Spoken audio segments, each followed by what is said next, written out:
مش مصدقه بصراحه ان انتوا لحد دلوقتي بتشتروها من بره. سهله جدا وبسيطه، وشايفين لونها وقوامها تطلع معاكي احلى من بره بكتير.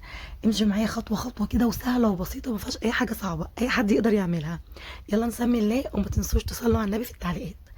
اول حاجه انا كان معايا ربع كيلو من السمسم الابيض، وكان عندي شويه صغيرين كده قد تقريبا ربع كوبايه او نص كوبايه من السمسم الاحمر. انا نزلت بالسمسم الابيض الاول، كميه يعني اقل ربع الكميه اللي انا حطيتها. حطيت السمسم الابيض الاول على درجه حراره النار، ديت درجه حراره النار واطيه، وابتديت اقلب فيه. انا مش عايزاه ياخد لون قوي، انا بخرج الرطوبه من السمسم على طول دقيقتين، وابتديت انزل عليه بالسمسم الاحمر. يعني ده تقريبا كان كوبايه ونص كبار من السمسم الابيض، ونص كوبايه من السمسم الاحمر. شايفين بقى ابتديت اقلب فيه كده. انا كان عندي شويه من السمسم الاحمر ده بستخدمه كتير، واشتريت عليهم ربع كيلو من السمسم الابيض. اول ما الرطوبه تبتدي تخرج وقبل ما ياخد لون، هبتدي اشيله من على النار. هياخد معايا على النار من 3 ل 4 دقايق، مش هكتر من كده، على درجه حراره النار دي. شايفين حراره النار متوسطه. فضيته جنبي في طبق، وحطيت هنا كوبايه كبيره من الدقيق. تقدري تزودي كميه الدقيق وتضاعفي طبعا الكميه، وهياخد معاكي كميه زيت اكتر او الزيت على حسب نوع الدقيق. واول ما يلف معاكي برضو حطيته على النار دقيقه تقريبا، واحس كده ان الرطوبه خرجت منه، وشلته من على النار.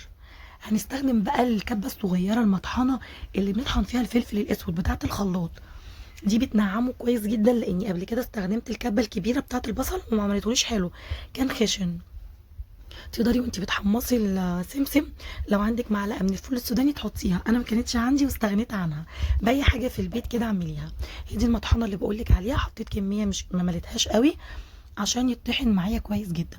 بضربه وببتدي اخبط فيه كده، عايزه انزل الجوانب كلها.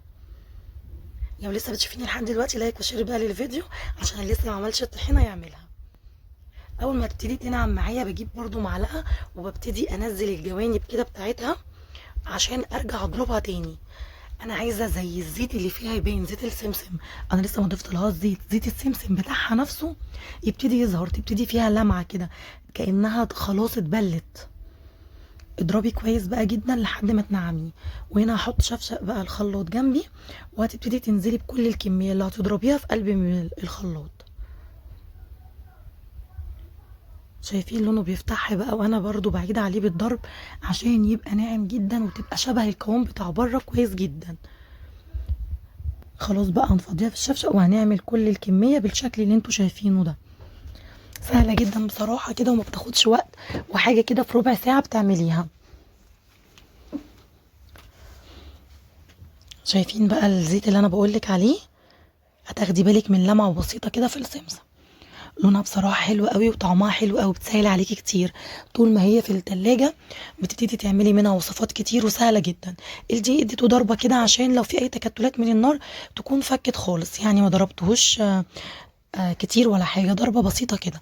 وقلبتهم في بعض. الكميه دي كلها اخدت معايا كوبايه من الزيت.